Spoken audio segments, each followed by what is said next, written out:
She had nothing but a worn travel bag and 4 words: "Let me cook tonight." 16 cowboys were taking bets on how fast she'd quit. The rancher hadn't let anyone into that kitchen in 3 years, not since grief moved in and never left. But when that first piece of golden fried chicken hit the table, grown men closed their eyes and forgot how to speak. Because she wasn't just cooking supper. She was bringing the dead back to life. Welcome to this channel, your home for stories straight from the heart of the Old West.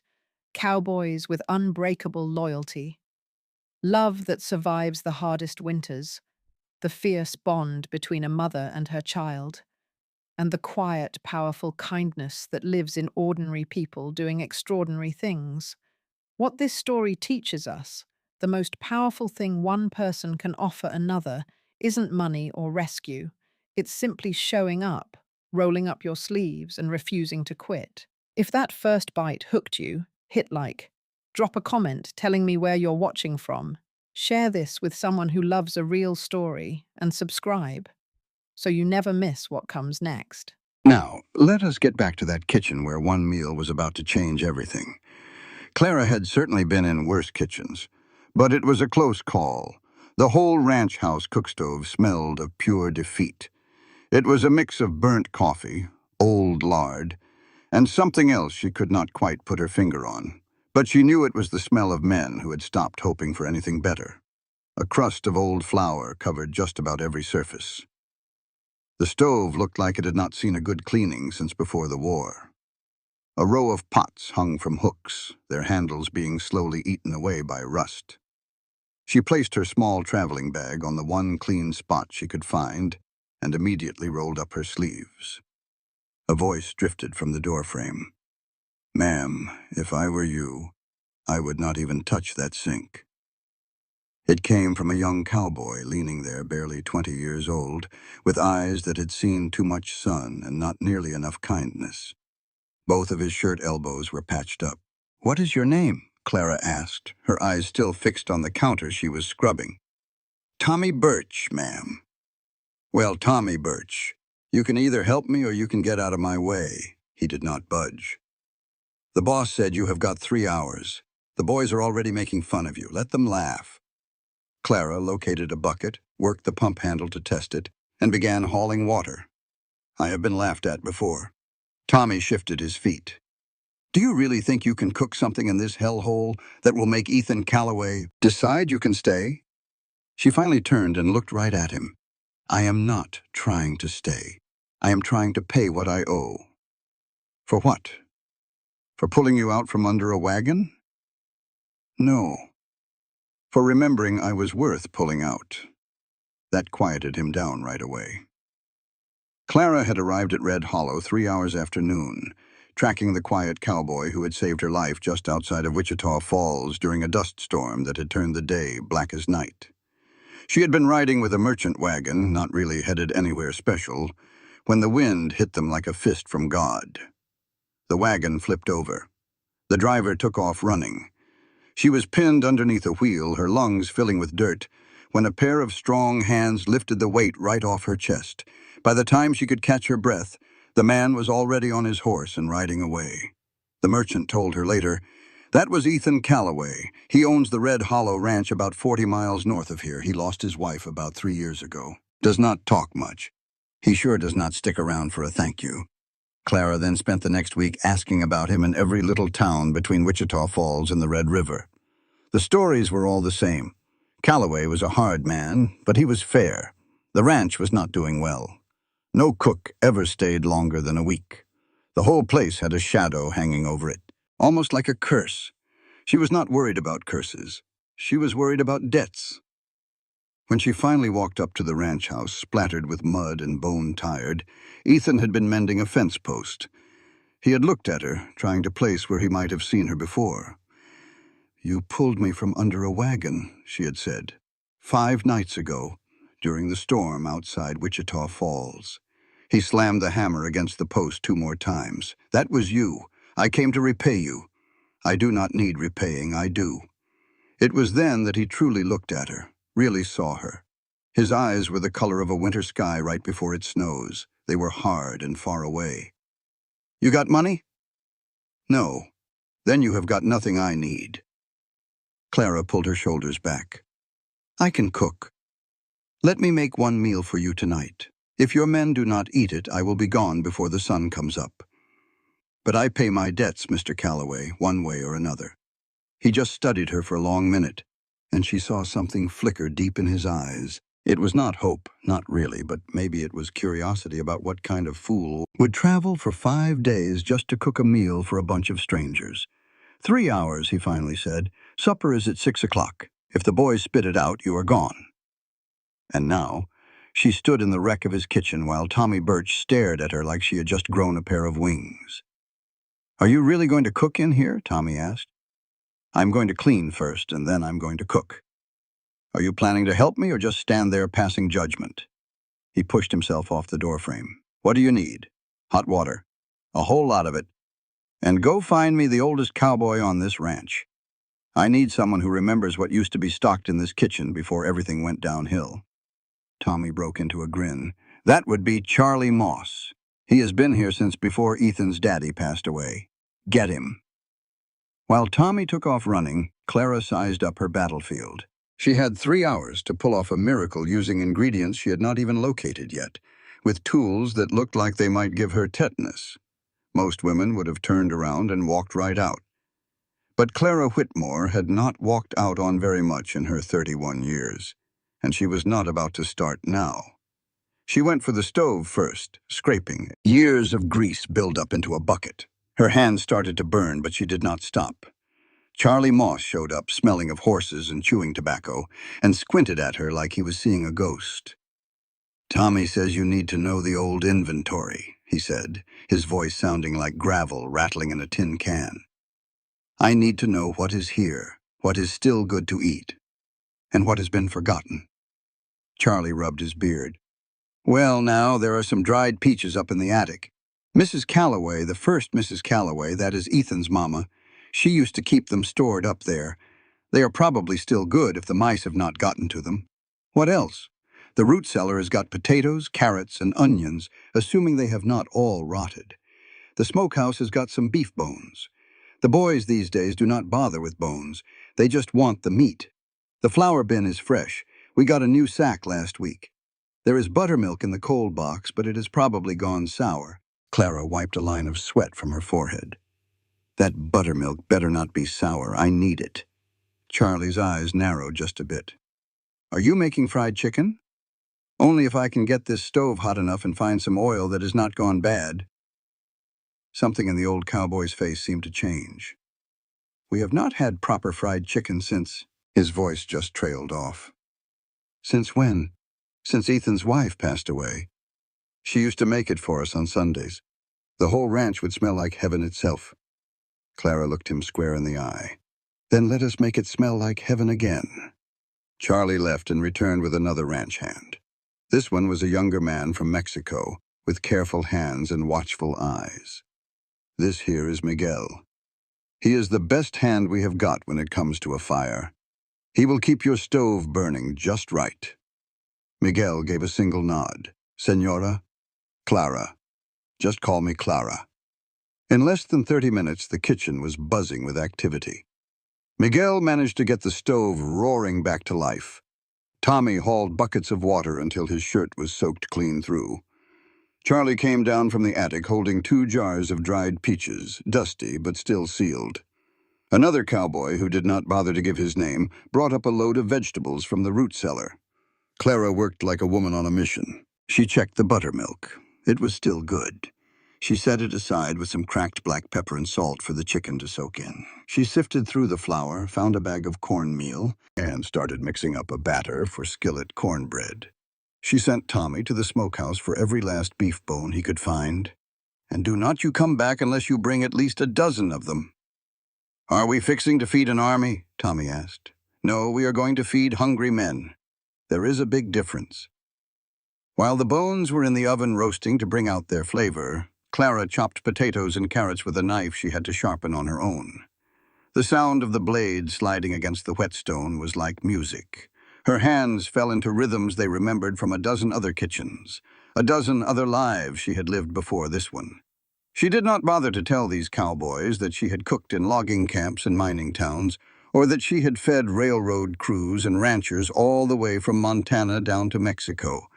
She did not tell them that food was the only language she had ever known how to speak fluently. You did not have to tell men your life story. You just had to feed them right. The chicken went into the buttermilk brine. She coated each piece in a mix of seasoned flour, black pepper, salt, and just a tiny pinch of cayenne pepper.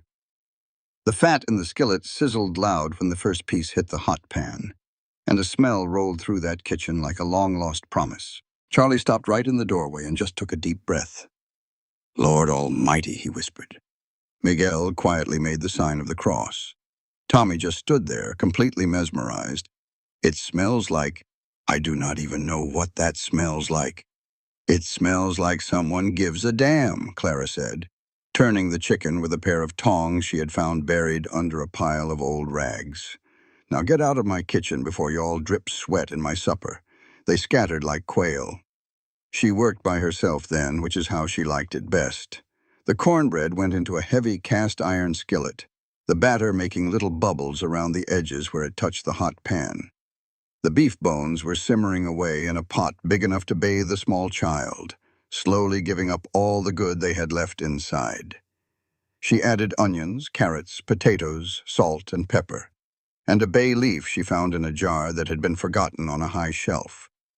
The peach cobbler was the last thing she made. She soaked the dried fruit in hot water until it was soft again, then mixed it all up with sugar, cinnamon, and butter. She rolled out biscuit dough for the top, her hands moving without even thinking, letting pure muscle memory take over. The sun was going down when the kitchen door swung open. Ethan Calloway stood there, and over his shoulder she could see all 16 men gathering behind him like a jury. He looked all around the kitchen. The space was completely different, with clean counters, organized shelves, and pots on the stove steaming with a newfound purpose. His face was a stone mask, but a flicker of something changed in his eyes. "You had 3 hours," he said flatly. "I used them," she replied. "The boys are hungry. Then let us feed them." Clara had already set the long table in the ranch dining hall. She used plates she had found and washed, forks she had polished, and cups she had scrubbed clean. There were no fancy centerpieces, no flowers, just spotless dishes, and food that smelled like a distant memory of home. The cowboys trickled in, looking suspicious and staying quiet. They sat down like men who were half expecting to be served poison. Clara brought the chicken out first, golden brown and crispy, still sizzling from the cast-iron skillet. Next came the cornbread, dripping with honey she had uncovered in the pantry. Then came the beef stew, served in a tureen big enough to feed a small army. A peach cobbler sat waiting on the sideboard. Not a soul spoke. Nobody even moved. Ethan Calloway sat at the head of the table, his expression impossible to read. He eyed the chicken like it might just jump up and bite him. He looked at Clara like she had just performed some kind of black magic. "Well," she said, breaking the silence, "it is not going to eat itself."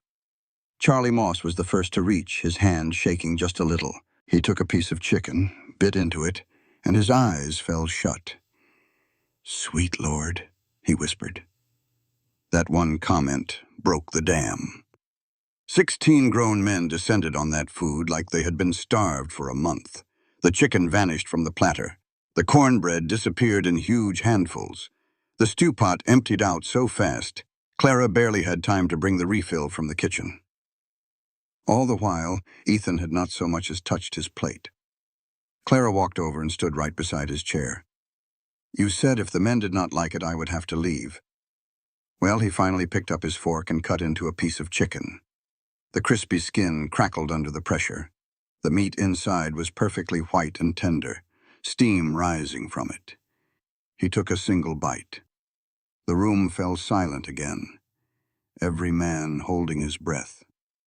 Ethan chewed slowly, then swallowed, and set his fork down. Then he picked it right back up and took another bite. "Eat," he said to the men, his voice sounding rough. And for the first time in 3 long years, Red Hollow Ranch heard a sound it had long since forgotten. Laughter. Tommy told a dirty joke about a horse. Miguel started arguing with Charlie about the right way to mend a fence. Another cowboy, whose name Clara learned was Pete, asked for a second helping, and then a third. When the cobbler came out, grown men nearly came to blows over the last spoonful, acting like a bunch of schoolboys.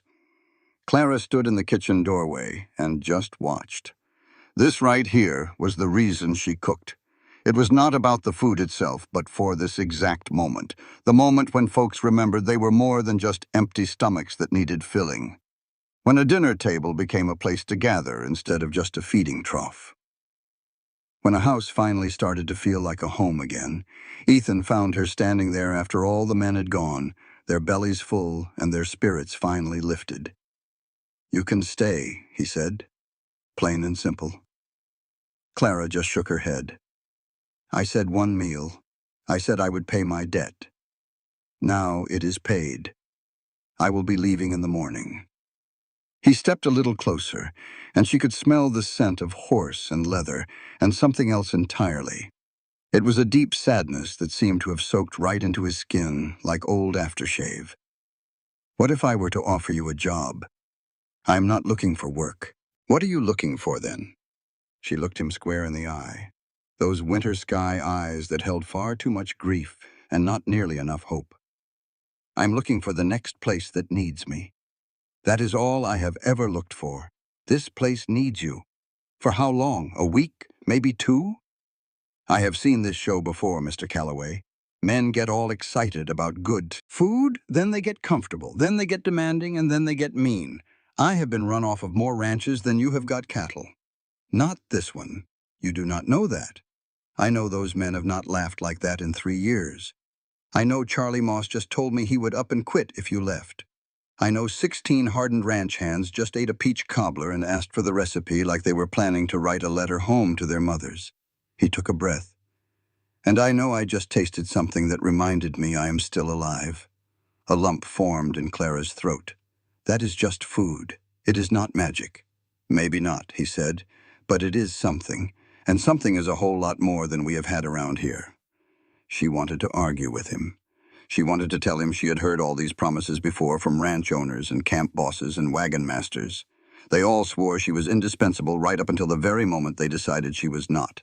But there was something in Ethan Calloway's face that made her stop. It was not desperation, and it was not manipulation. It was just a simple, honest need. "1 week," she heard herself say. "I will stay for 1 week. If it works out, we can talk more. If it does not, I am gone. And you will not owe me a single thing. Deal." They shook on it. His hand was calloused and strong, and hers was dusted with flour and scarred from a lifetime of kitchen burns. Neither one of them knew it at that moment, but that handshake was the start of something that neither of them was ready for. It was something that would test them both in ways that food could never fix. It was something that was already stirring in the darkness just outside the ranch house, waiting for the perfect moment to make its move. But for right now, in this moment, with the smell of fried chicken still lingering in the air, and the sound of satisfied men drifting through the thin walls, Clara Whitmore let herself believe that maybe, just maybe, she had found a place that would not just throw her away. Even if it was only for a week, even if she was only fooling herself, and even if the real test was still on its way. The rooster had not even thought about crowing when Clara heard the sound of boots on the front porch. She had been up since 4 o'clock, stoking the kitchen fire, measuring out coffee, and trying to recall if she had ever felt this nervous about making breakfast. Through the window, she could see shadows moving over in the bunkhouse. Men were stirring, getting ready for a day of work that started long before the sun had any business being in the sky. The door creaked open without a knock. Ethan was standing there, holding his hat in his hands, looking like he had not slept a wink. "I did not expect you to be up this early. The ranch does not feed itself. Neither do you." He placed something on the counter. It was a tin of real coffee, the expensive kind all the way from New Orleans. "I thought you might be in need of this." Clara just stared at the tin. "Where did this come from?" "I had it stored away. It just seemed like today was the right time for it."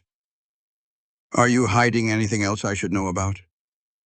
Plenty, but the coffee is a good start. He turned to go, but then he stopped. The men are going to be expecting what you gave them yesterday, just so you know. I cannot fry chicken every single morning, Mr. Calloway. It is Ethan. And I am not asking you to. I am just giving you a warning. You have set a standard. He was gone before she could answer. Clara opened the tin and breathed in the rich smell of real coffee. Not that burnt chicory substitute most ranches served. Her hands trembled just a bit as she measured it out. 1 meal down, 20 more to go before the week was over. No pressure at all. By the time the sun finally cracked over the horizon, she had biscuits rising in the oven, bacon sizzling in the pan, eggs scrambled with a good bit of cheese she had found wrapped in cloth in the cold box, a thick gravy bubbling on the stove, and coffee strong enough to wake the dead. The cowboys came in one after another. First came the early risers, then the stragglers, and finally Charlie Moss, who was moving slower than molasses in winter, but grinning like it was Christmas morning. "Smells just like my mama's kitchen," he announced to the room in general. Tommy Birch gave him an elbow to the ribs. "Your mama could not cook worth a damn, and you know it. She could in my memory of her. That is what counts." They filled up the dining room a whole lot louder than they were the day before. They seemed easier with each other.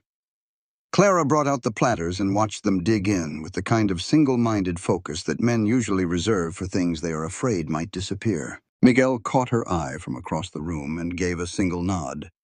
"Muy bueno, señora. You should save the compliments until after you have tasted it. I do not need to taste it." I can tell by the way Charlie's eyes got all watery. "They did not," Charlie protested through a big mouthful of biscuit. "They did too. I saw you wipe your face. That was just grease. You lying Mexican. Both of you shut your mouths and eat," Pete called out from the end of the table. Clara slipped back into the kitchen, her heart pounding a little harder than it should have been. 2 meals. That is all she had served them. Just 2 meals. And these men were already acting like she had been here for years, instead of just a few hours. It should have felt good, but instead it felt dangerous. She had learned the hard way that the higher men lifted you up, the harder they let you fall when you finally disappointed them. And sooner or later, she always disappointed them. The breakfast plates came back to the kitchen, scraped completely clean. Tommy lingered behind while she was washing the dishes. "Do you need any help? You have got cattle to tend to, do you not?" "Yeah, but..." "Then go tend to them. I've got this." He shifted his weight from one foot to the other, holding his hat in his hands. "Some of the boys are placing bets." Clara's hands stopped moving in the soapy water. "On what?" "On how long you are going to last. Most of them say a week, maybe 2. A few of them think you will run off by Friday." He paused for a moment. "I put my money on you staying. You should not bet money you cannot afford to lose." Tommy was not betting money. "I bet my Sunday off next month." "That is a stupid thing to bet. Maybe so, but I think you are tougher than..." "But I..." "Watch yourself." He started for the door, then looked back at her. "And keep an eye out for Frank Delaney. He is the big fellow with a scar on his cheek. He has been here the longest besides Charlie, and he's not too fond of change. I understand." Tommy left, and Clara was alone in the kitchen with soap bubbles popping on her hands. Frank Delaney. She remembered seeing him at breakfast. He sat away from the others, just eating his food without a word, staring at her like she was a coyote getting too close to the chicken coop. A large man, probably 40, with a look in his eyes that said his anger was always just waiting to boil over. She had run into men just like Frank before. They were always the ones to cause trouble. By midday, Clara had scrubbed the kitchen clean from top to bottom all over again, taken a proper count of everything in the pantry, and figured out that Red Hollow Ranch was about 3 weeks from being out of flour. They had no sugar at all and were down to the very last jar of vegetables someone had canned 2 summers back. She found Ethan in the barn, putting a new shoe on a horse. "We are in need of supplies," she said, getting straight to the point. He did not even glance up. "Town is 20 miles to the south. We do a supply run every 2 weeks. Our last one was a week ago. Well, either you all went to the wrong stores, Or you did not purchase nearly enough, or someone around here has been stealing from you. That made him look up. Nobody steals a thing from this ranch. Then tell me how you are nearly out of the basics when you have 16 men to feed. Ethan put the horse's hoof down and stood up straight, wiping the sweat from his brow. We get by with what we have. You cannot get by with empty flour sacks, Ethan. I will take care of it. When is that going to be? Because dinner is in 6 hours and I am already having to ration out what little there is. I said I will take care of it. Clara stepped right up to him, close enough that she could smell the horse and the hot metal and the frustration rolling off of him. You hired me to come here and cook. I cannot make a meal out of thin air. You either need to give me a budget for supplies or just admit that this whole ranch is going broke. The silence between them was as tight as a new barbed wire fence. We are not broke, Ethan finally said. We are running lean. There is a big difference. How lean are we talking? Lean enough that I cannot spare any of my men for a supply run until Saturday. That is 4 whole days from now. I know how to count just fine. But do you know how to feed 16 hungry grown men with nothing but hope and old coffee grounds? Ethan's jaw was tight. You told me you would stay for a week. I suppose we are about to find out if you were telling the truth.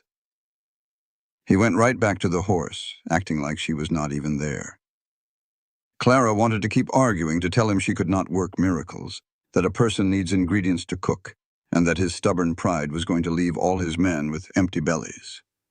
But instead, she just walked back to the kitchen and got to planning. Dinner that evening was beef bone soup again, served with the last of the good bread. The men ate it and did not say a word. But she could feel how let down they were, thick in the air like the humidity before a big storm. Frank Delaney spoke up for the first time. Is this not the same soup we had last night? Clara looked him right in the eye. Same bones, but different vegetables. Is there a problem? It just seems to me that a cook who talks so big about paying off her debts might serve up a little more variety. A cook who has supplies to work with serves variety. A cook working with nothing but scraps has to make do. Maybe you are not as good as you claim to be. The whole table went dead silent. Charlie Moss cleared his throat. Frank, that is about enough. Is it, though? We all got our hopes up for some fried chicken and cobbler. Now here we are eating bone soup like we are poor as church mice. Frank shoved his bowl away from him. I have eaten better food on cattle drives. Then maybe you ought to go join one, Clara said, her voice dangerously calm. Maybe I should. Maybe we all should before we waste away, waiting on miracles that are not ever going to come. Ethan's voice cut through the room like a sharp knife. You got something you want to say to me, Frank? Then say it straight. Do not go taking it out on the cook. Frank stood up so fast his chair scraped across the floor. I am just saying what every man here is thinking, boss. You brought some woman in here to solve problems that cannot be fixed with a hot meal. This ranch is dying. It has been dying ever since Mrs. Calloway passed on. Bringing in strays is not going to change a thing. Sit down. I am done sitting. Frank walked out and he slammed the door so hard the windows shook in their frames. Nobody else moved. Nobody said a word. Clara felt her face getting hot. I will be gone in the morning. You will do no such thing, Ethan said. He is right. I cannot fix this with food. He is angry, and angry men say foolish things. Ethan looked at every man at the table. Does anyone else want to leave? The door is right there, but Clara is staying for the week we agreed on. After that, it is her choice to make. Slowly, one by one, the men started eating again, but the damage had already been done. Clara went back into the kitchen and held on to the counter. Fighting back tears, she was determined not to cry. This was the exact reason she never stayed in one place. This was why she was always moving on. Because sooner or later, they always turned on you. They always blamed you for the troubles that were there long before you ever showed up. He is just scared. She turned and saw Miguel standing in the doorway. Frank, he said, he is scared that the ranch is failing. He is scared he's going to lose the only home he has had for 15 years. He is scared that if we cannot afford food, then we sure cannot afford to keep him on. That does not give him the right to act that way. No. But being scared can make a man mean. You know that. And Clara did know that. She had seen it in mining camps and in logging towns and kitchens all the way from here to Montana. Fear and an empty stomach could make men cruel. "I do not have enough food to get us to Saturday," she told him quietly. "Then we will make what we have last." "How?" Miguel smiled a little. "You are not the only one who knows how to make a meal stretch, Senora. My grandmother could feed 12 people with just 3 potatoes and a prayer. I will show you." For the next 3 hours, Miguel showed Clara all the tricks his grandmother had used back in Sonora. He showed her how to use every last bit of fat, how to soak dried beans overnight so they would double in size, how to make the flour last longer by mixing it with cornmeal, and how to turn vegetable peels and ends into a good stock. They worked side by side in a comfortable quiet, and Clara felt something inside her begin to change. Maybe she was not completely on her own in all of this after all. Thursday's breakfast was cornmeal mush with the last little bit of honey. The men ate it right up. Lunch was a bean soup so thick you could stand a spoon up in it. Dinner was a potato hash with pieces of bacon so tiny they were more of a memory than actual meat. With every meal she served, Clara was bracing for a rebellion. But instead, the men just ate. And on Friday morning, when she served fried mush with some sorghum syrup that Tommy had found in the back of the pantry, Charlie Moss told a story. He said his mother used to make the very same thing during the war. "We ate that every day for 2 months straight," he said. "I figured I would never eat it again." "But this," he said, taking another bite, "this tastes like she is right here with me." Frank Delaney never came to any of the meals. Clara did not ask where he was. On Friday night, Ethan came into the kitchen long after everyone else was in bed. "The supply run is tomorrow morning," he told her. "I am taking the wagon into town. I am going to need a list." Clara handed him 3 pages of items she had written out carefully, with amounts and what she figured they would cost. He just stared at the pages. "This is very detailed. That is my job. Most cooks I have known just shout out what they are needing. I am not most cooks." He folded up the papers and put them in his pocket. "Frank owes you an apology. Frank does not owe me a thing. He was right about it all. I cannot fix this ranch with a few meals. But you fed us anyway, with next to nothing, for 5 days." Ethan leaned up against the counter. "Do you have any idea what that takes? Desperation, skill, and something more." He stopped for a moment. "My wife, she used to say that cooking was the only honest work left in this world. You could not fake it. You could not pretend. The food either nourished you or it did not." Clara's throat felt tight. "She sounds like she was a smart woman. She was smart enough to marry me when all I had was this ranch and a big dream." He looked all around the kitchen. "She passed away in this very room. A fever took her in. Just 3 days. There was nothing I could do to save her. Nothing at all but watch her fade away. I am so sorry. Do not be. Just try to understand why this kitchen stayed empty for so many years. Why I just let it fall apart. Because every single time I walked in here, I had to see her dying all over again." His eyes met Clara's. "Until you came along. Now when I walk in here, I smell food cooking. I can hear folks eating. It makes me feel like maybe this place is not just a tomb that I have been taking care of." Clara had no idea what to say to something like that. Ethan pushed himself off the counter. "Get some rest. Tomorrow morning, we are getting a fresh start."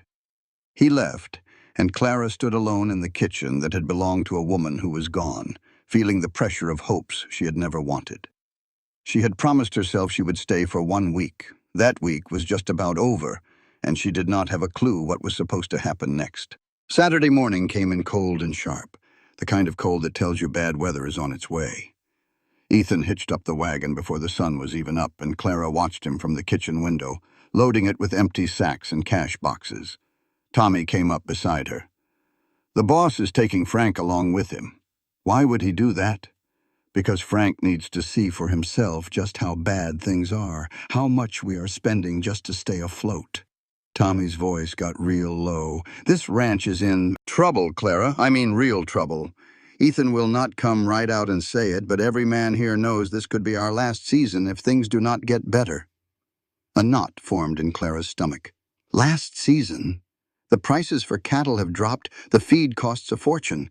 We lost half our herd last winter during that big freeze. The bank is circling like a buzzard. And Ethan? Tommy just stopped talking.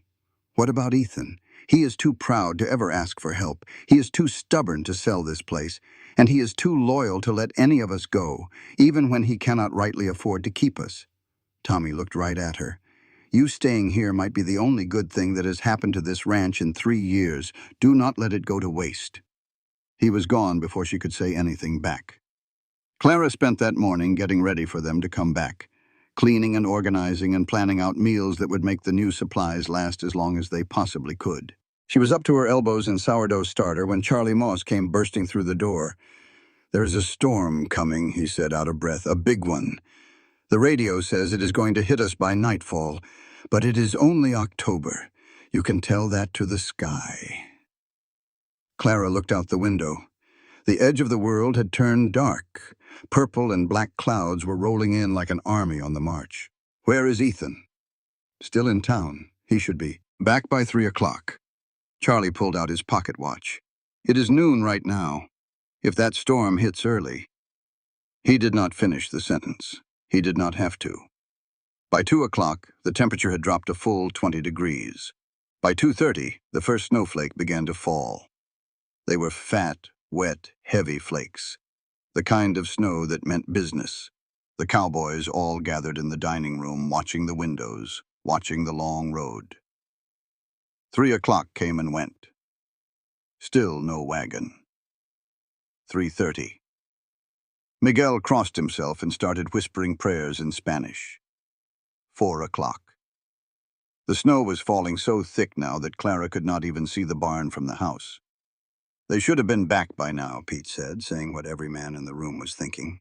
"The road might be slow going," Charlie offered, but his voice did not have much hope in it. 4:30, Tommy said as he stood up. "I am riding out." "You will freeze to death out there," Clara heard herself say. "It is better than just sitting here while the boss dies." "Nobody is dying," she said firmly. "Not if I can help it." She moved right over to the stove and started working, heating up broth, wrapping fresh bread in cloth, and filling thermoses with coffee so hot it could probably burn through leather. Her hands knew exactly what to do, even while her mind was screaming in panic. "What are you doing?" Miguel asked. "I'm making sure they have something warm to drink when they get here." Clara's voice was steady, saying, "When, not if." At 5 o'clock, with the dark closing in and the storm howling like a wildcat, they finally heard it. The sound of wagon wheels, the terrified screams of horses, and the shouts of men had everyone rushing to the door. The wagon came skidding into the yard, twisted sideways with a busted wheel, and supplies tumbled out into the deep snow. Ethan sat on the driver's bench, a mask of ice covering his beard, his hands frozen solid to the reins. Frank Delaney was hanging off the side, his face covered in blood and one arm dangling all wrong. Tommy and Miguel charged out into the gale. Clara grabbed the thermos and ran right after them. The cold hit her like a punch to the gut, stealing all the air from her lungs, but she kept moving. She reached the wagon and pushed the thermos into Ethan's stiff hands. "Drink," she ordered. "Non, je pas." "Frank, I see him. Drink this first, then you can help." Ethan's fingers were so frozen he couldn't even twist the cap. Clara opened it for him and held it to his lips. He took a sip, coughed, and drank some more. "The wheel broke 5 miles out," he stammered, his teeth chattering something fierce. Frank hopped down to see if he could fix it. "The horse got spooked, kicked him good, broke his arm, maybe a few ribs, too." They managed to get Frank inside and hauled both men close to the fire. Clara went to work on instinct, getting hot water and clean cloths. Miguel held Frank steady while she set his arm, using strips torn from a bedsheet because they didn't have any proper splints. Frank let out one loud scream before he passed out cold. "Good," Clara muttered under her breath. "This'll be easier." She wrapped his ribs tight, checked the cut on his head, and listened to make sure his breathing was even. Then she turned her attention to Ethan, who was huddled by the fire, shaking so hard it looked like he might fall apart. "Take off your coat," she said. "I'm fine. You're half frozen. Now either you take that coat off or I'll cut it off you." He was too cold to put up a fight. She stripped him down to his undershirt, piled blankets on him, and made him drink more hot coffee. His lips were turning a dark blue color. His hands would not stop shaking. "The supplies," he mumbled. "To hell with the supplies, you nearly died." "Got most of it." The cowboys had already dragged the big sacks inside. Flour, sugar, salt, coffee, beans, rice, dried meat, lard, everything she had on her list and then some. Clara felt hot tears sting her eyes. He'd nearly died just to bring her groceries. "You're a fool," she whispered. "Yeah," Ethan agreed, his teeth still clattering. "But you got your supplies." And in that moment she understood this was not just about a job. This was not some debt being paid back. This was something else entirely. It was something that scared her more than any storm ever could. The storm raged on for 3 long days. Clara slept upright in a chair near the fireplace, keeping watch over Frank Delaney's breathing and Ethan Calloway's shivering under a mountain of blankets that never seemed to warm him up. She had sent the other hands to the bunkhouse with strict orders to stay put and keep warm, but she could not bring herself to leave these 2 men. She would not leave them. On the second morning, Frank's fever shot up. "It's his ribs," Miguel said, gently checking the bandages. "It might be an infection starting, or it could just be his body fighting the break," Clara replied, pressing a cool, damp cloth to Frank's forehead. "Either way, we keep him comfortable and we watch him like a hawk." "You need to sleep, Senora." "I will sleep when they are both out of the woods." Miguel left, and Clara was alone with 2 men, barely conscious, in a storm that showed no sign of letting up. She boiled water and changed out bandages. She carefully spooned broth between Frank's lips whenever he was awake enough to swallow. Ethan would wake up from time to time, confused and talking nonsense, asking about cattle and fences, things that did not matter a bit until he could stand on his own 2 feet. "Shh," Clara would soothe him, gently pushing him back down. "You need to rest." "Can't rest. Got work to do." "The work can wait. You can't." On the 3rd day, Frank woke up with clear eyes, his mind sharp. "You're still here," he said, his voice as rough as gravel. "Where else would I be?" "Figured I'd run you off by now." Clara dipped a cloth in cool water and wrung it out. "You certainly tried." "I was wrong," he admitted, wincing as he tried to move. "Said some awful things. You didn't deserve any of that." "No, I did not." "You gonna make me beg for your forgiveness?" "I'm going to make you heal up so you can get back on your feet. This ranch needs you." Frank's eyes got a little misty. "Ain't nobody said that to me in a long, long time." "Then the people around here are bigger fools than I thought," Clara said, adjusting his blankets. "You've been here 15 years. Charlie says that kind of loyalty is important. Loyalty don't pay the bills." "No, but it builds something that money can't ever buy." Frank looked at her face for a long moment. "Are you really staying? Your week is already over." "I guess I missed my chance to head out." "Good." He closed his eyes. "Because I have a feeling you might be the one thing that saves us all." "I'm just a cook, Frank." "You keep telling yourself that." When Ethan finally woke up for good, with no fever and no confusion, just clear-eyed and aware, he saw Clara asleep in the chair. Her head was tilted at an angle that he knew would cause a crick in her neck when she woke up. He stood up slowly, testing his legs, and draped his own blanket over her shoulders. She did not even stir. He stood there for a good while, just watching her sleep, and felt something crack open in his chest that had been sealed up tight for 3 years. This woman had saved his life. But it was more than that. She had brought his entire ranch back from the brink of ruin with nothing more than some flour and a whole lot of stubbornness. He had no idea what to do with that feeling. He did not know what to do about the way his hands wanted to brush back her hair, or the way his heart started beating faster every time she smiled, or how he had started listening for the sound of her voice in the kitchen, like it was the only sound in the world that mattered. "You're staring." Clara's eyes were still closed. "I didn't mean to wake you," Ethan said. "You didn't. Your thinking is what woke me. It's loud." "I didn't know thinking had a volume." She opened her eyes and really looked at him. It was the same way she had looked at him that very first night in the kitchen when she demanded he let her cook. "You're standing." "It appears so." "How do you feel?" "Like I was kicked by every horse in the barn and then left for dead in a blizzard." He paused. "But I'm alive. Thanks to you. Thanks to coffee and blankets. Thanks to you for not letting me die." Ethan took a step closer. "Why did you do it? You could have just stayed inside. You could have let the men handle it." "Because sometimes men don't handle things the right way," Clara said as she stood up, wincing from the ache in her neck. "And because I told you before, I always pay my debts." "You paid that debt 5 meals ago." "Then maybe I am staying for a different reason." "What reason is that?" Clara met his gaze.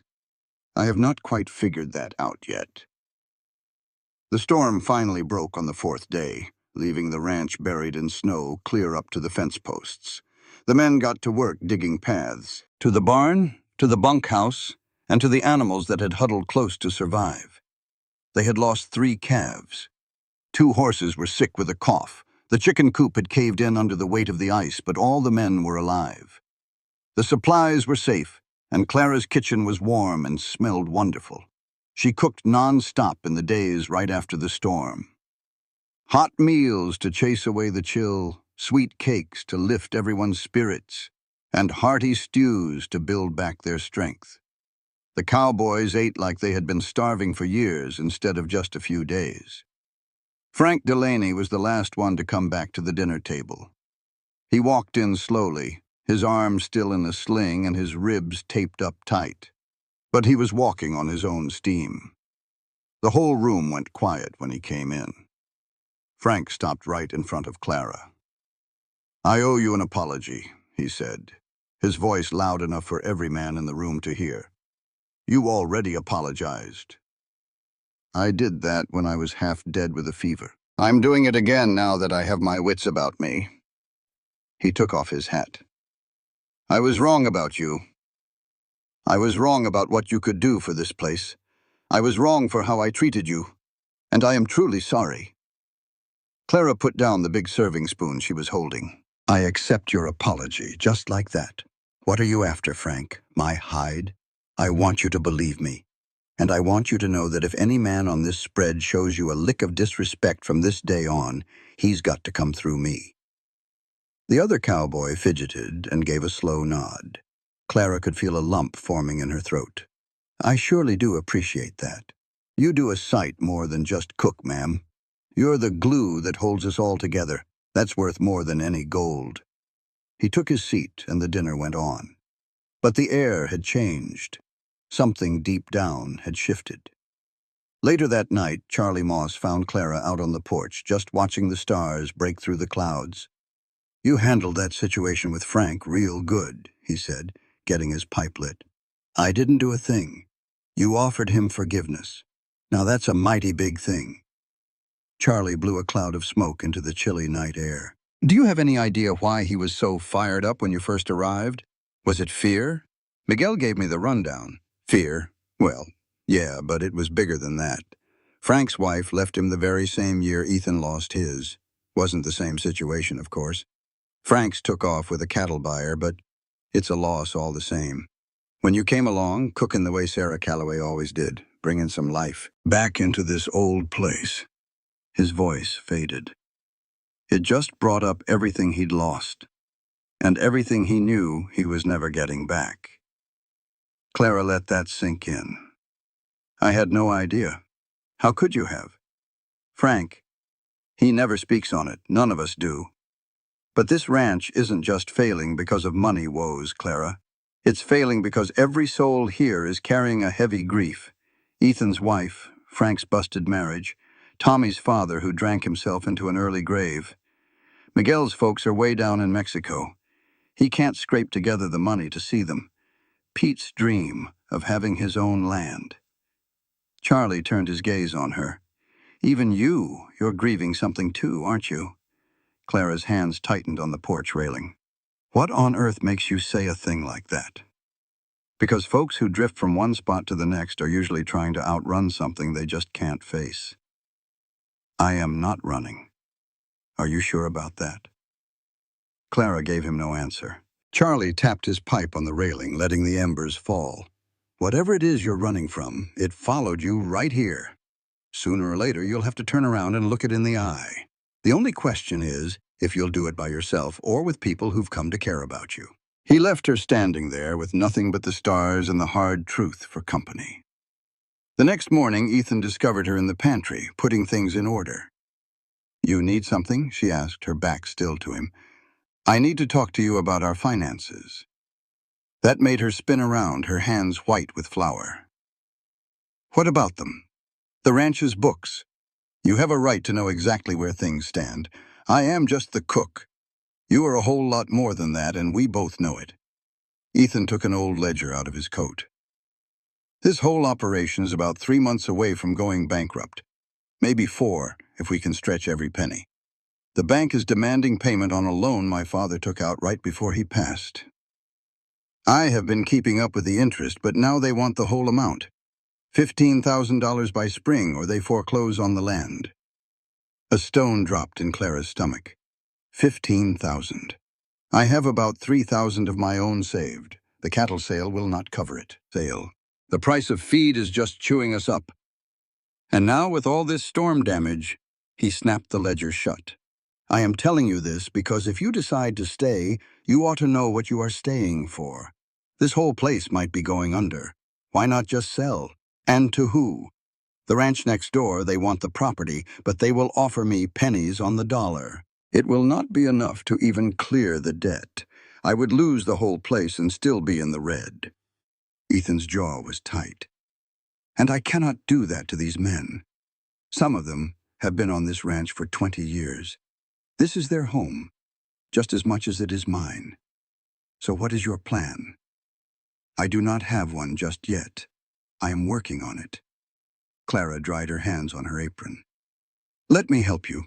You are already helping. You are keeping us fed. No, I mean with the money. I am good with numbers. I used to manage the books for a logging camp up in Oregon. Let me take a look at that ledger. Maybe there is something you have overlooked. Ethan paused for a moment.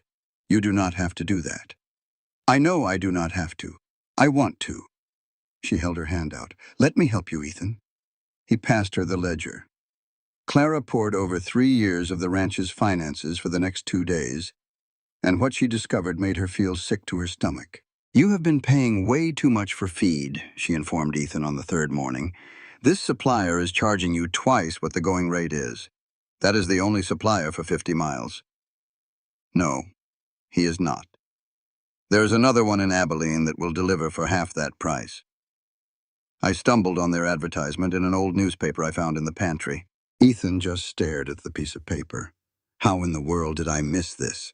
Because you were just trying to keep your head above water. It is hard to see a solution when you can hardly take a breath. Clara pointed down at another line. And right here you are paying property taxes on land you do not even own anymore. This section was sold 4 years ago, based on the deed records.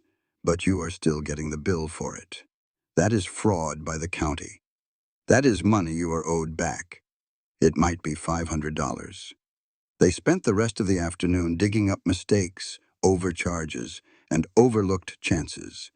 By the time evening rolled around, Clara had found $1,200 in funds they could get back and figured out ways to slash their monthly expenses by 30%. This does not fix the whole problem, she said, her voice hoarse with exhaustion, but it does buy us some time. Ethan looked at her as if she had just worked some kind of miracle. Where did you learn to do all this? My father was an accountant before the drink got the best of him. He taught me about numbers even before he taught me the alphabet. Clara shut the ledger. Numbers do not tell lies, Ethan. People might, but the numbers always give you the straight story. What else did he teach you? That men will take what they can from you if you let them. That trust has to be earned, it is not just handed over, and that the only one you can ever truly depend on is yourself. She stopped for a beat. He was wrong about that last one, though, was he not?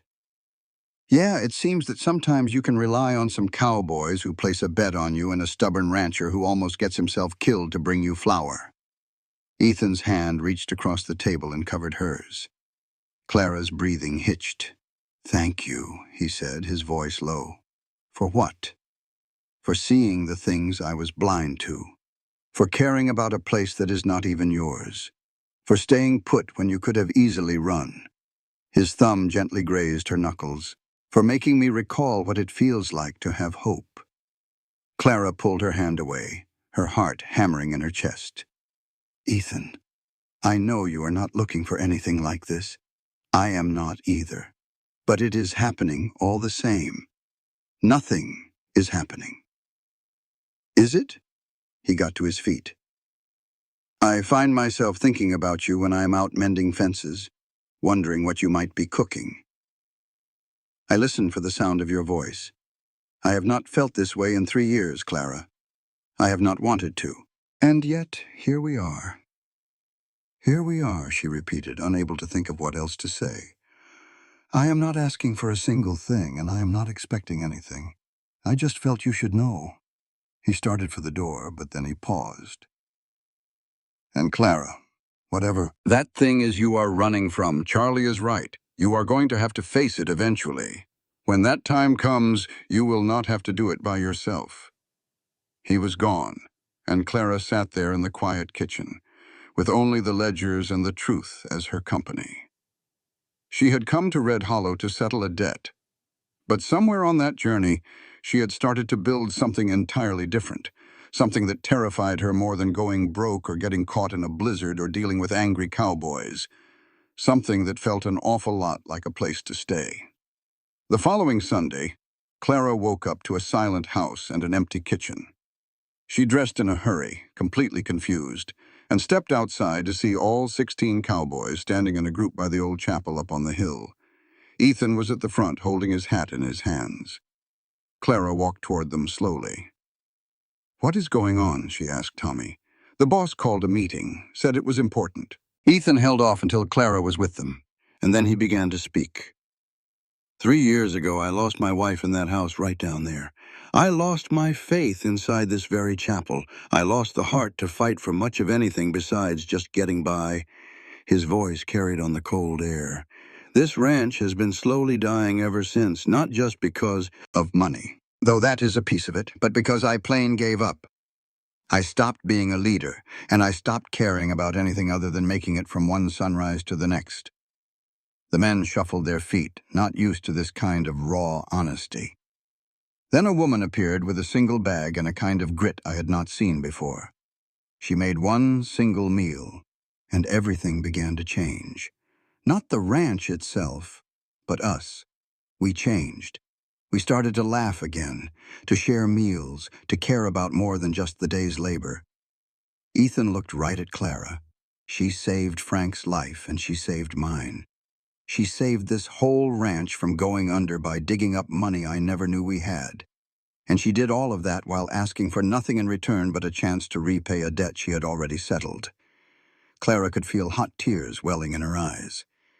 "So this is my proposal," Ethan went on. "This dying stops today. We start fighting back. We are going to fix the money troubles, fix the broken fences, and fix the parts of ourselves we have been ignoring for too long. And we are going to do it together, as a ranch that is worth the fight." "How?" Frank's voice cut through the quiet. "The bank still wants its $15,000 by springtime.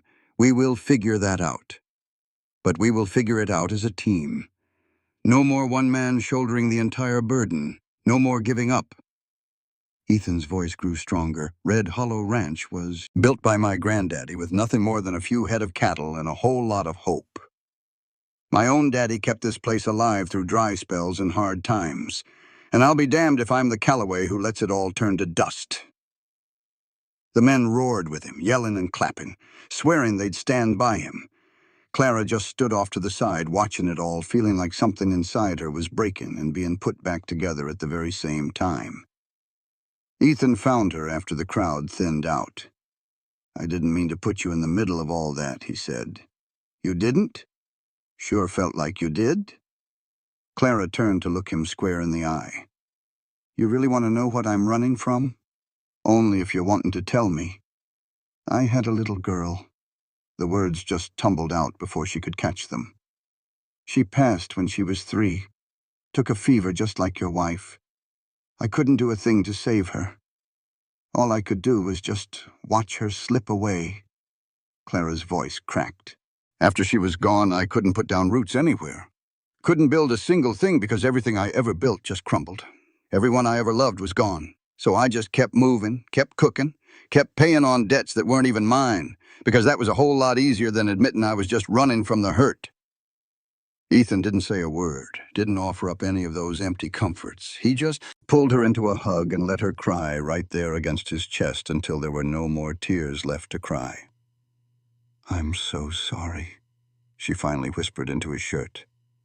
"Don't you ever be sorry for grieving. I'm sorry for lying to you, for making out like I was just here to pay off some debt, when the truth is I was here because I didn't have anywhere else in the world to go. Well, you're here now. That's all that matters." Clara pulled away, wiping at her eyes. "I don't know how to stay, Ethan. I don't know how to build something new, and trust it won't just fall to pieces. I don't either. But maybe that's something we can figure out together. What if I can't do it? What if I can't help you save this ranch? You already have. Now we just got to work at keeping it alive." Clara looked up at the little chapel on the hill, then down at the ranch spread out below, and at the men working out in the distance. "Okay," she said, her voice quiet but steady. "Okay, I'll stay. I'll... Not for a week, not for a debt, but because I want to." She met his gaze. "Because maybe it's finally time I stopped running." A real smile spread across Ethan's face. The first true smile she'd seen on him. "Then let's get to work." They walked back down the hill side by side. Two souls carrying way too much sorrow, learning how to carry something a whole lot lighter. Hope. The first real test showed up 2 weeks later when the bank sent a man out. His name was Gerald Pritchard, and he rolled up in a buggy that was way too clean for our dusty ranch roads, wearing a suit that was too fancy for any kind of honest work. Clara watched from the kitchen window as Ethan walked out to meet him, his shoulders back and his jaw set hard. "This ain't gonna be good," Charlie mumbled right beside her. "How can you tell?" "Because banks don't send fellas in slick suits to bring you good news." Clara wiped her hands on her apron and made her way to the door. "Where do you think you're going?" Charlie called after her. "To hear what the man has to say. This business concerns every last one of us." She stepped onto the porch just as Pritchard was pulling a stack of papers from his briefcase. "Mr. Calloway, I'm afraid the bank's position has not changed. We require payment in full by March 15th, or we will be forced to foreclose." "That's 4 months from now," Ethan said. "I already told your boss I'm working on it. Working on it is not a payment plan." Pritchard's eyes flickered over to Clara, then back to Ethan. "I see you've hired on more help. That's a curious decision for a ranch that claims to be in financial trouble." "She's not more help, she's..." "I'm an investment," Clara cut in, stepping right off the porch. "Mr. Calloway brought me on to reorganize the operations here and cut his costs. We've already found $1,200 in funds we can recover and have trimmed the monthly expenses by 30%. Pritchard's eyebrows shot up his forehead. "Is that a fact?" "It is. And we are putting new efficiency protocols into place that will increase our profit margins by the springtime." Clara crossed her arms over her chest. "So, unless your bank is eager to foreclose on a ranch that's just about to turn profitable, I would suggest you give us the time we are asking for." Pritchard sized her up. "And who might you be exactly?" "Someone who knows that numbers don't lie, but banks sometimes do." Clara held his stare. Your institution has been overcharging Mr. Calloway on his interest for the last 3 years. We have the paperwork to prove it. We also have proof of fraudulent tax assessments. So here is what is going to happen. You are going to take our payment plan back to your boss, and you are going to recommend he accept it. Because if you do not, we will be filing complaints with the State Banking Commission regarding your predatory lending practices. All the color drained right out of Pritchard's face. That is a very serious accusation. This is a very serious situation. Clara took another step closer. We are not asking for charity. We are asking to be treated fairly. Can you provide that? Or should I start writing my letters to Austin? Pritchard snapped his briefcase shut. I will relay your proposal to my superiors. You do that. And Mr. Pritchard, Clara smiled, but there was no warmth in it. Next time you decide to visit, come hungry. I'll make sure you get a proper meal. It might help you remember that we are people, not just numbers in your book. He took off in a cloud of dust and ruffled feathers. Ethan just stared at Clara. What in the world just happened? I called his bluff. Banks hate folks looking too close at their business. They hate that more than they love money. She turned to go back inside. He'll be back with better terms inside of a week. How do you know that? Because I know men like him. They're all bark and no bite. They prey on folks who don't know how to fight back. Clara paused in the doorway. But we're fighting back now. Charlie was grinning from ear to ear when she walked back into the kitchen. That was really something. That was stupid, Clara corrected him. I just went and threatened a banker. He could make our lives a living hell. Or he could give us exactly what we need. Charlie's grin got even wider. Either way, watching you stand up to him like that was worth the risk. 3 days later, a telegram came. It offered new terms, a lower interest rate, a payment deadline pushed back to June, and a formal apology for the errors on the tax assessment. Ethan had to read it 2 times over. You were right. I generally am. People just don't tend to listen. Clara took the telegram from him. But all this does is buy us some time. We still have to make some money. I've been thinking on that. Ethan pulled out an old map. There's a big cattle drive forming up in Wichita Falls next month. A huge outfit heading up to the railheads in Kansas. They're paying top dollar for experienced hands and good quality beef. How much? Enough to make a real dent. Maybe $2,000 if we send our best stock and I go along with them. Clara's stomach just dropped. You're going on the drive? I have to. They won't pay the best prices unless the owner is there to vouch for his own cattle. How long will you be gone? 6 weeks, maybe 8, all dependent on the weather. That's 2 whole months. I know. Ethan looked right at her. But it's our best chance at getting some real money in our pockets before spring hits. Clara wanted to argue with him, wanted to tell him it was just too dangerous, too long and way too much of a risk. But she knew enough about ranching to know better. Sometimes you have to be willing to bet everything just to save anything. Then we'd better get you ready, she said. What do you need? The next 3 weeks were pure chaos. Ethan and Frank picked out 40 head of their prime cattle.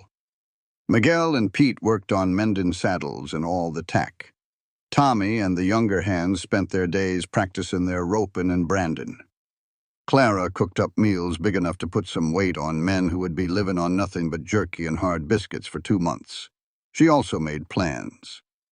While you're away, I'm going to reorganize the winter operations, she told Ethan one night while they were having coffee. The cattle we're keeping here need better feed management. I found a supplier who's willing to trade beef for hay at a fair price. And Charlie says there's a vegetable farmer over near Abilene who might want to partner with us for the spring planting. You're trying to build a farm on a cattle ranch? I'm diversifying our streams of income. Cattle prices go up and down. Food prices stay pretty stable. If we can grow vegetables for the towns nearby, we can create a steady income that doesn't depend on the whims of the market. Ethan just shook his head, looking amazed. Where'd you learn about economics? From watching men lose everything they had by betting it all on one crop or one mine or one cattle season. Clara poured more coffee into his cup. My own father lost 3 different fortunes by gambling on things he thought were sure things. I learned you should never put all your eggs into one basket. Did your father teach you that? No. His failures did. The night before the drive, Clara couldn't get to sleep. She stood out on the porch watching the bunkhouse where Ethan and the drovers were getting their gear ready, and her chest felt all tight with a feeling she couldn't quite put a name to. It felt like fear, maybe, or something even worse. He'll be all right. She turned around and found Frank standing there beside her, his arm finally out of its sling. I know, Clara said. Then why do you look like you're about to attend a funeral? Because 2 months is a long, long time. A lot of things can happen. Frank lit up a cigarette. A lot can happen in 2 minutes. You can't live your life being scared of what might be. That's easy for you to say. Is it? Frank blew out a cloud of smoke. I spent 15 years being scared of everything after my wife up and left me. Scared to trust anyone, scared to have any hope, scared to care about a single thing, because caring meant you were just risking more pain. He looked over at her. Then you showed up and scared me even more. You know why? Why? Because you made me remember everything I was missing. You made me remember that living scared is no way to live at all. Frank flicked the ash from his cigarette into the dirt. The boss is coming back, Clara. And when he does, you two are going to have to figure out just what this thing between you really is. There isn't anything. You keep telling yourself that. He left her standing there alone with the stars, and a truth she wasn't ready to face. The morning came way too fast. The drovers gathered in the yard. It was Ethan, Frank, Miguel, and 2 hands they borrowed from a neighboring ranch. 40 head of cattle were restless in the holding pen, ready for the long walk north. Clara brought out hot coffee and fresh-baked bread, watching as Ethan checked over his saddle for the 3rd time. You got everything you need? She asked him. I think so. You got your money belt? Got it. Extra socks, Clara. Laudanum in case somebody gets hurt. Yes, Mother, Ethan said with a small smile. We'll be just fine. You'd better be. I didn't go and reorganize this whole ranch just to have you die on a cattle drive. I would not dream of it. They just stood there, a space between them, neither one finding the right words. At last, Ethan reached into his pocket and pulled something out. I found this when I was going through my wife's things. I thought maybe you would want it. It was a recipe card with faded ink written in a delicate hand. Peach cobbler. It was Sarah Calloway's very own recipe. A lump formed in Clara's throat. I cannot take this. Yes, you can. She would have wanted someone to have it. Someone who cares about feeding folks the same way she did. Ethan gently placed it in her palm. You keep this ranch going while I am away. Keep these men fed and their minds on the work. And Clara? Yeah. Do not run. You promise me you will not run. Clara looked down at the recipe card, then up at the man who had somehow become vital to her, and then at the ranch that no longer felt like a place of work, but had started to feel like home. I promise, she whispered. Ethan swung up onto his horse. The drovers started to move. The cattle fell in line, and dust began to rise. Clara remained in the yard, her eyes fixed on them until they were just a speck on the horizon, clutching a recipe from a woman she never knew, and wondering how she had come to care so much. It ached. Well, Charlie said from behind her, I reckon it is just us for now. I reckon so. You are truly going to stay, Clara? She folded the recipe card with care. I made a promise, did I not? Promises are easy to make. Keeping them is the hard part. Then I suppose we will all find out what I'm made of. The first week without Ethan felt peculiar. The ranch seemed emptier, almost too quiet, as if something essential was missing. Clara buried herself in her work, cooking, planning, and organizing. She pushed the remaining men to keep up the standards. even though they were short-handed. She started a small garden behind the cookhouse with seeds she had ordered from a catalog. She talked Charlie into helping her build cold frames so they could grow vegetables in the winter.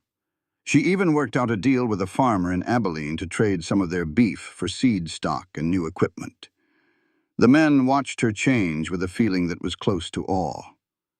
"She's like a general," Tommy said one evening, "planning out battles and strategies." "No," Charlie corrected him gently. "She's like someone who has finally stopped running." On the 10th day, a woman showed up. She arrived in a hired buggy, dressed head to toe in black, with a face so stern it looked like it was carved from marble. Clara was out in her garden when Charlie called her over. "This is Mrs. Victoria Ashford," he said, his voice careful. "She's here to see you." The woman studied Clara with eyes that missed nothing. "So, you're the cook everyone's talking about. I'm Victoria Ashford. Can I help you?"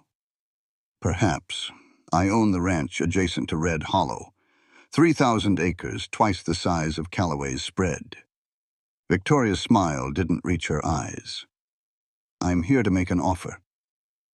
"I'm not the owner, ma'am. Mr. Callaway is on a cattle drive, won't be back for 6 weeks. I'm aware, which is why I'm speaking with you." Victoria pulled out a document. "I'm prepared to pay $8,000 for Red Hollow Ranch cash today." Clara's heart stopped. That's not enough to cover his debts.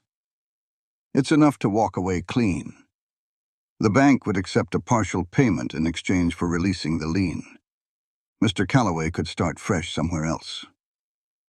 This is his home. This is a failing business that's dragging him down. Victoria's voice softened slightly. "I'm not trying to cheat him, Miss Whitmore. I'm offering a way out before he loses everything. And what about the men? What happens to them?" "I'd keep most of them. Good hands are hard to find."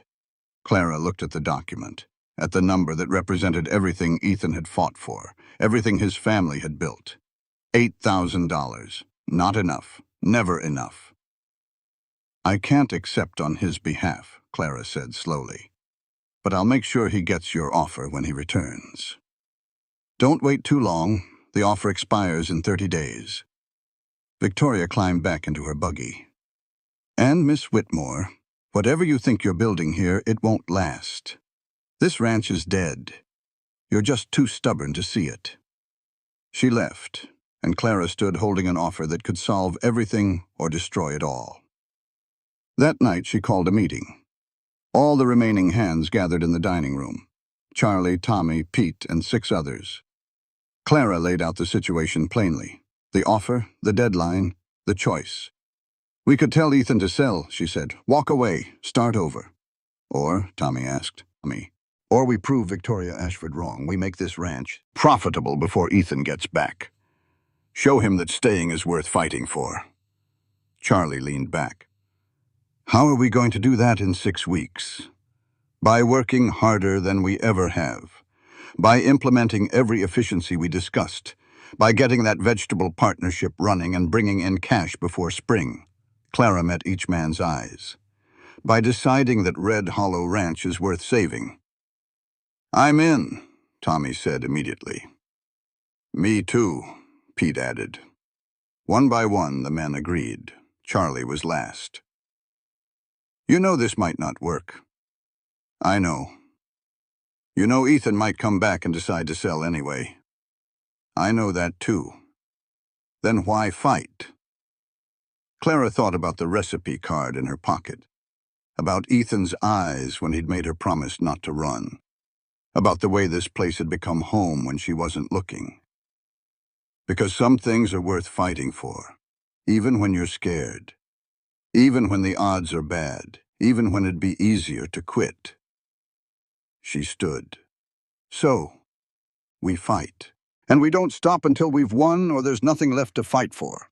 The men erupted in agreement, and Clara Whitmore, who'd spent 10 years running from everything that mattered, finally planted her feet and stood her ground. The next 6 weeks were brutal. They worked dawn to dusk and sometimes beyond. They planted vegetables in frozen ground using techniques Miguel's grandmother had taught him. They built a smokehouse to preserve meat for sale. They negotiated contracts with 3 towns for regular food delivery and started a small dairy operation with 4 cows nobody thought were worth keeping. Clara cooked, organized, planned, and pushed. The men grumbled, but they worked. Money started trickling in, small amounts, but steady. Victoria Ashford sent 2 more offers, each one increasing. Clara burned them without reading past the first line. "You're insane," Charlie said after the 3rd one. "Probably. What if we fail?" "Then we fail trying. That's more than we were doing before." 4 weeks in, disaster struck. The dairy cows got into spoiled feed and 2 died. The vegetable crop was threatened by an early frost. One of their biggest delivery contracts fell through when the buyer found a cheaper supplier. Clara stood in the kitchen at midnight, adding numbers that wouldn't add up, and felt the old familiar urge to run, just pack up, leave, let someone else deal with the failure. But then she remembered her promise, remembered Ethan's face when he'd asked her to stay, remembered her daughter's grave that she'd left behind, because running was easier than remembering. "No," she said aloud to the empty kitchen. "Not this time." She pulled out Sarah Calloway's recipe card and read the faded handwriting. 3 cups peaches, 1 cup sugar, butter, cinnamon, love, love. Sarah had written that. Love as an ingredient. Clara laughed, then cried, then got back to work. The next day, she convinced Charlie to slaughter one of their older steers and help her make jerky for sale. She convinced Pete to teach her leatherworking so they could sell repaired tack. She convinced Tommy to start breaking horses for neighboring ranches. Diversify, adapt, survive. By week 5, they'd made $1,700. Not enough to save the ranch alone, but combined with what Ethan would bring back from the drive. Maybe, just maybe. On the morning of week 6, Clara stood in the kitchen before dawn, rolling out biscuit dough and watching the road. Any day now, Ethan would return. Any day now, she'd have to tell him about Victoria's offers, about the money they'd made, about the choices that waited. Any day now, she'd have to face whatever this thing between them actually was. The kitchen door opened. Clara turned, flour on her hands, hope in her throat. But it wasn't Ethan. It was a telegram. Charlie stood there, his face gray, holding the paper like it might bite. "What is it?" Clara asked, but she already knew. She already felt it in the sudden cold that filled the room. "There was an accident," Charlie said, his voice breaking. "Stampede outside Dodge City. 3 men hurt, 2 dead." Clara couldn't breathe. "Ethan!" "Telegram don't say who. Just says there's casualties and the drive's delayed." Charlie's hand shook. "Says more information is coming." The biscuit dough slipped from Clara's hands and hit the floor. She stood there frozen while the world tilted sideways. And everything she'd built, every promise she'd made, every hope she'd allowed herself, hung in the balance of a telegram that didn't say enough. Tommy burst through the door. "Is it true about the drive?" "We don't know anything yet," Charlie said, but his voice lacked conviction. Clara found her breath. "Saddle a horse." "What?" "Saddle a horse. I'm riding to Dodge City." "That's 3 days hard riding. You'll kill yourself." "Then I'll die trying." Clara untied her apron. "I'm not sitting here wondering if he's alive or dead. I'm not running this time. I'm fighting." She grabbed her coat and headed for the door. Behind her, Charlie called out, "What do we tell the men?" Clara stopped, turned back. "Tell them the truth. Tell them we don't know. Tell them we keep working until we know different." Her voice hardened. "And tell them that Red Hollow Ranch doesn't quit. Not for banks, not for neighbors, not for death itself." She walked into this cold morning air, toward the barn, toward a horse that would carry her to answers, toward whatever waited in Dodge City, toward the truth she'd been running from her whole life. That love meant risking everything, and she was finally ready to risk it all.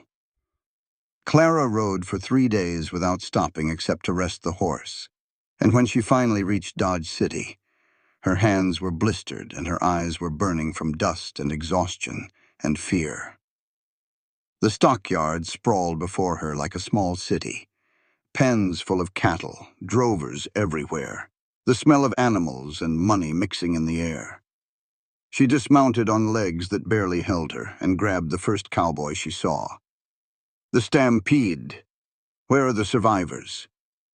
He pointed to a building at the edge of the yards. Doctors got them. But lady, you don't want to... Clara was already running. The building was half hospital, half chaos. Injured men on cots, a doctor barking orders, the smell of blood and carbolic. She scanned the room, her heart pounding so hard she could hear it in her ears. Frank Delaney sat in a corner, his arm rebandaged, his face gray with pain. Miguel lay on a cot, unconscious but breathing. No Ethan. Clara's vision tunneled. Frank, where is he? Frank looked up, and the expression on his face told her everything she needed to know before he spoke. He's alive. The relief nearly dropped her to her knees. But he's bad, Clara. Real bad. She found him in a back room alone, except for a nurse who was changing bandages on his chest. His shirt was gone. His torso was wrapped in white cloth, already seeping red. His face was so pale he looked dead, except for the shallow rise and fall of his breathing. The nurse looked up.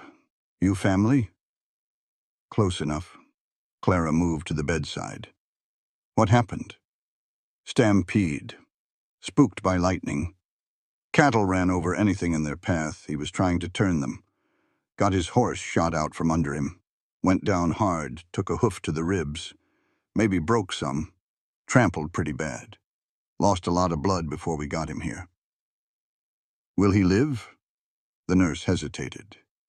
Maybe, if infection doesn't set in, if his lungs don't fill with fluid, if he's strong enough to fight. He's strong enough. Clara took Ethan's hand. It was cold. He's the strongest man I know. The nurse gave them some privacy. Clara sat down on the edge of the bed, took his hand in hers, and started whispering things she had never dared to say out loud. She made promises and confessions and said prayers to a God she was not even sure was listening anymore. The hours ticked by. Eventually, Frank came into the room. The trail boss says we got the cattle through. Sold them for a good price, too. Should clear about $3,000 after all the expenses. I do not care about the money. Well, you should. It's what he nearly gave his life for. Frank sat down with a heavy sigh. He was trying to save a kid. The youngest drover got thrown from his horse when the stampede started. Ethan went back in for him. That's why he was in the path of it all. That's why he went down. Did the boy make it? She asked. Yep. Walked away with nothing but some bruises. Ethan here took the hit that was meant for that boy. Frank's voice cracked. Always the hero. Always thinking about everybody else. Never thinking about himself. Clara squeezed Ethan's hand tighter. Wake up, you stubborn fool. Wake up and tell me what happened yourself. Do not make me sit here and guess. There was nothing but the soft sound of breathing and the sharp smell of blood and medicine in the air. Frank finally got to his feet. I am heading back to the ranch with Miguel tomorrow. Somebody has to let the men know what is going on. Are you staying? For as long as it takes. What about the ranch? Charlie can manage it. The men can handle things. They have been getting along without me for 3 days now. Clara looked Frank square in the eye. I am not leaving him. What if he does not wake up? Then I will be right here when he passes, but my money is on him waking up. After Frank left, it was just Clara alone with Ethan and the quiet. She talked to him all through the night, telling him about the ranch, about the profit they had made, and about Victoria Ashford's offers. She spoke of the garden and the dairy and the deal she had worked out. She told him how loyal the men were, about the bet Tommy made, and about Charlie's good sense. She told him about her own daughter, about the guilt she had carried for 10 long years.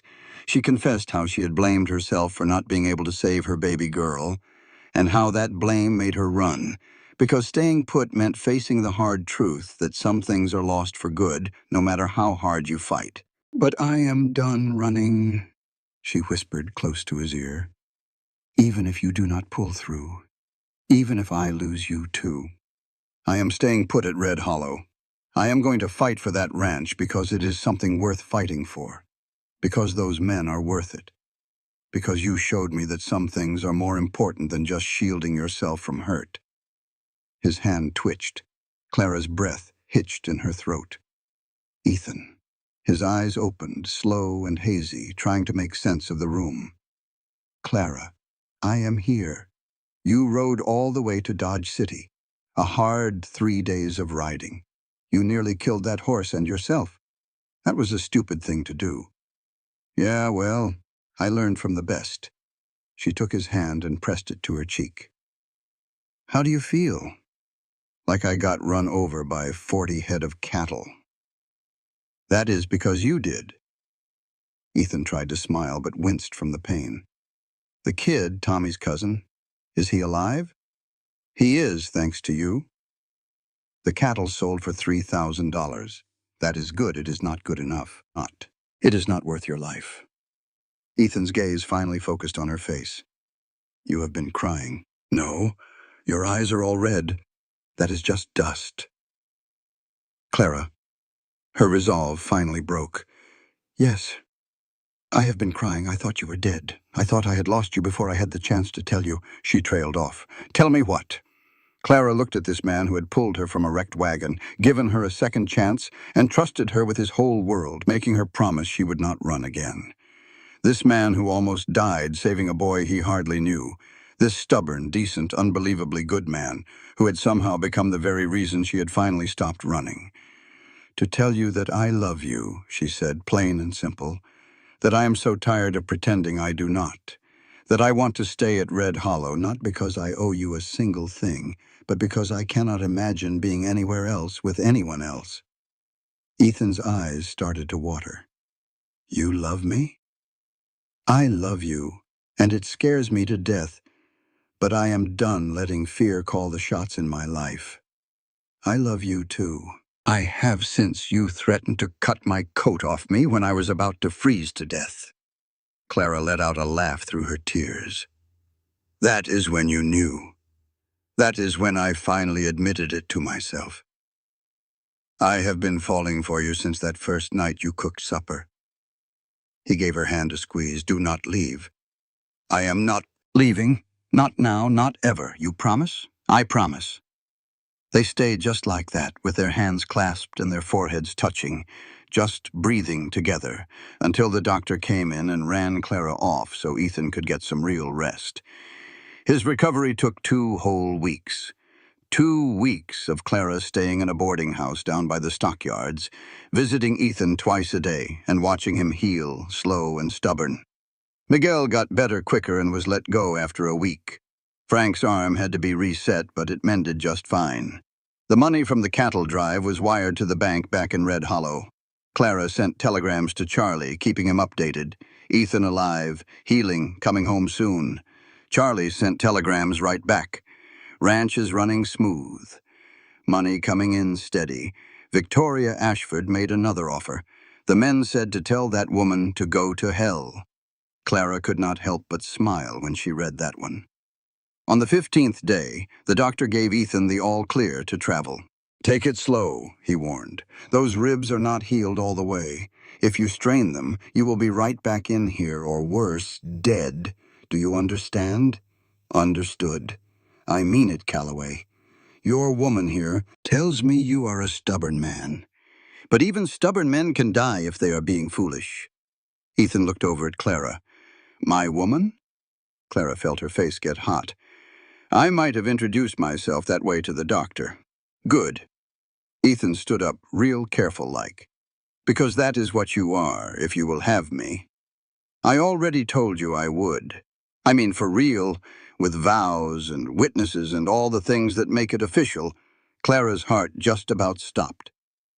Ethan Calloway, are you asking me to marry you in a doctor's office in Dodge City? Would you rather I wait until we are back home? I would rather you not die before you can ask me properly. Then I will ask you properly the minute we get to Red Hollow. But you should know, Clara Whitmore, I am going to marry you as soon as I can stand up straight without my ribs screaming at me. As soon as we save the ranch. As soon as you say yes. Yes, I have not even asked yet. You just said you were going to. I am saying yes right now before you get yourself trampled again and I lose my chance. Ethan pulled her into a gentle hug, being mindful of his injuries. We are getting married. We are getting married, and we are staying at Red Hollow, and we are staying at Red Hollow together. The journey home took 5 long days because Ethan could not take any hard driving. They traveled in a wagon Clara had rented, moving at a slow pace, talking about everything and nothing at all. They talked about how they would combine the cattle drive money with what Clara had earned to pay off the bank. They talked about how they would expand the vegetable garden come springtime. They planned how they would rebuild the ranch into something that could last, something that did not just rely on cattle prices alone. They talked about how they would get married in the little chapel on the hill where Ethan's folks had married, where he had buried his first wife, and where new beginnings could happen right alongside old endings. Sarah would have liked you, Ethan said on the 3rd day. She would have loved that you used her recipe and that you are taking care of the men just like she did.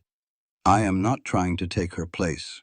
I know you are not replacing anybody. You are Clara.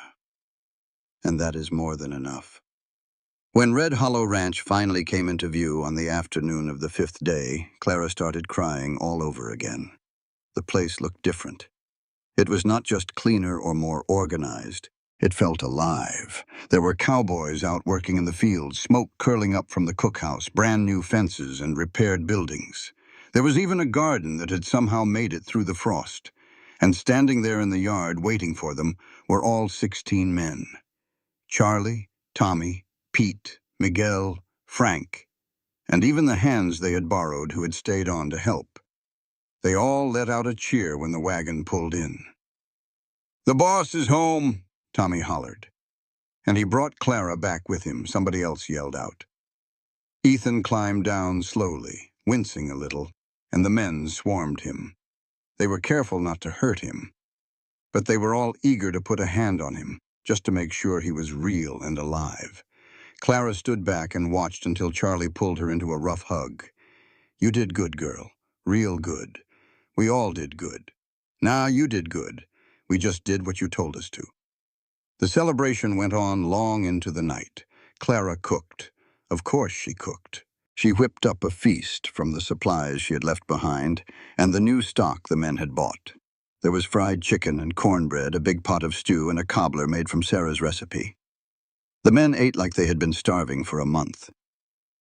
And even though Clara knew Charlie had been feeding them just fine, it was not really about the food. It was about being a family again, about celebrating that they had all made it through, about recognizing that they had all pulled for something and gotten it.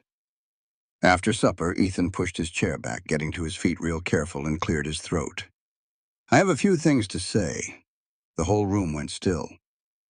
"First off, the money from the cattle drive, plus what Clara and the men earned while I was away, comes to about $5,000. Now, that is not enough to clear the debt with the bank, but it is plenty to get them to rework the loan. We are not out of the thick of it, but we are not going under either." The men all nodded, taking it in. "Second thing, Frank, Miguel, you two nearly cashed in your chips for this place. You are both getting a bonus. It is not a fortune, but it is something." Frank just shook his head. "Do not need a bonus, boss. Just need to know we have a place here. We are staying, all of y'all, for as long as you want to call this place home." Ethan let that sink in. "And that brings me to my third point. I am making this ranch a partnership. Not on some legal paper, but in our hearts. What we build from here on out, we build as one. What we earn, we share. This is not just my ranch anymore. It is ours." A wave of shock went through the men. "Boss, you cannot do that," Tommy said, his voice shaky. "I can, and I am. This place only survives if every single one of us cares about it, if we all fight for it. Y'all proved that while I was laid up. So, are we in this together, or not at all?" Charlie lifted his coffee cup. "To Red Hollow. To Red Hollow," the men all echoed, their voices thick. Ethan held up a hand. "Just one more thing. Clara and I are fixing to get married. The room just about exploded. Men were hollering and slapping the tables, wanting to know everything all at once. Clara felt herself getting pulled into one hug after another, handshakes and well-wishes that felt like a warm, wonderful whirlwind. "When is the wedding?" Pete yelled out from the back. "Soon as the preacher can ride out here," Ethan answered. "More like, soon as Ethan can stand up without toppling over," Clara corrected with a smile. "As soon as Clara stops being so stubborn about letting me stand on my own 2 feet." "Well, same thing then," he shot back. "Never."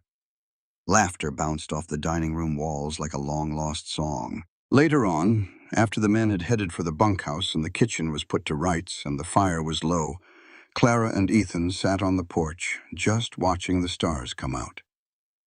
"You really want to marry me?" Clara asked, her voice soft in the quiet.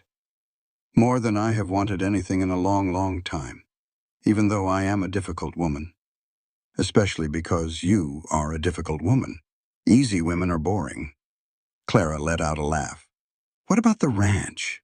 What happens if we cannot save it after all?" "Then we will have tried to save it together. That is a whole lot more than I had before you walked onto this porch." Ethan took her hand in his. "But we are going to save it. I know it in my bones. How can you be so sure? Because you are too bull-headed to let it fail, and I am too stubborn to ever let you down." 3 weeks later, they got married in the little chapel up on the hill. Charlie was the one to give Clara away. Frank stood up there with Ethan as his best man. The preacher from town came out to do the service. All 16 of our cowboys were there, scrubbed clean and looking almost respectable for once. Clara wore a simple dress she had stitched together herself. Ethan wore his best suit, his ribs still wrapped up tight but on the mend. When the preacher asked if she took this man, Clara said, "I do," without a single second of doubt. And when he asked Ethan the same question, Ethan's voice was steady and strong. "I do." They kissed while the cowboys cheered and whistled, and after that they had a feast. It was the only way to do it. Clara had spent 2 whole days cooking every single thing she knew how to make. The tables looked like they were about to break under all that food. The men ate until they could barely move. Somebody found a fiddle somewhere. And then there was dancing and singing and a kind of joy this ranch had not felt in more years than anyone could count. As the sun started to dip low, Ethan pulled Clara away from the noise. "I am happy, scared to death, but happy." "Is that a good kind of scared or a bad kind of scared?" "A good kind. The kind of scared that tells me I finally have something I care enough about to be afraid of losing." Ethan kissed her on the forehead. "You are not losing this, and you are not losing me. We are building something that is going to last. You promise?" "Promise." That first year was a hard one. They made payments to the bank, but they did not clear the loan. They built the vegetable garden into a business that made money, but it did not make them rich. They lost some cattle to a hard winter and a dry summer, but it was not enough to break them. They made mistakes and they fixed them, and they learned from them. Clara cooked and managed and planned ahead. Ethan led the men and worked the land and trusted her. The men stayed true. The ranch held on. By the second year, they were making a profit. They were not wealthy, but they were standing on solid ground. The banker stopped showing up unannounced. Victoria Ashford's letters with offers to buy the place stopped coming. The cattle market turned around. By the third year, Clara was pregnant. She stood in that kitchen she had scrubbed clean 3 years before with her hand on her growing belly and felt fear and hope all mixed up inside her. "What if something goes wrong?" she asked Ethan one night in their room. "But what if nothing goes wrong? What if everything turns out just perfect?" "That is not how life usually works." "No, but it is how faith works, and you are the one who taught me about that." Ethan knelt down beside her chair. "You taught me that caring about something means you are risking a broken heart. That staying put means you have to face down your fears. That building something good means you have to believe it is not all going to crumble to dust." "I am scared." "Me too. But we are scared together. And that makes all the difference." Their little girl was born in the springtime, healthy and strong, with her mama's grit and her daddy's stubborn streak. They named her Sarah Grace, for Ethan's first wife, the woman who taught him how to love. For Clara's first daughter, the child who taught her about loss. And for the grace that had somehow brought the two of them together. Clara held her baby in the very kitchen where her new life had begun and felt like everything had come full circle. She had shown up at Red Hollow with a debt to pay. She had decided to stay because she made a promise. She had built a home for herself because she had found love. And now she held the very future she had been too afraid to even dream about in her arms. "Thank you," she whispered down to the tiny baby sleeping against her chest. "For what?" Ethan asked from the doorway. "For being alive," she said. "For being here with me. For giving me a reason to keep on fighting." Ethan walked over to them and wrapped his arms around his wife and his daughter. "We all keep fighting. That is what a family does." Outside the window, the ranch was breathing with the steady rhythm of work and life and having a purpose. You could hear the cowboys laughing, the cattle lowing, the chickens clucking, and you could almost feel the garden growing and the future taking root. Red Hollow Ranch had been on its last leg when Clara Whitmore walked up with nothing but a carpet bag and a whole lot of determination. It had been saved by fried chicken and stubbornness and love. But it was more than that. It had been saved by a group of people who decided that some things are worth fighting for, even when you feel like you cannot win. That some things are worth staying for, even when running away seems easier. That some things are worth building, even when you know it could all fall apart. And as Clara stood in that kitchen holding her daughter, surrounded by the life she had built from just flour and faith, she finally understood what home really was. It was not some place you go out and find.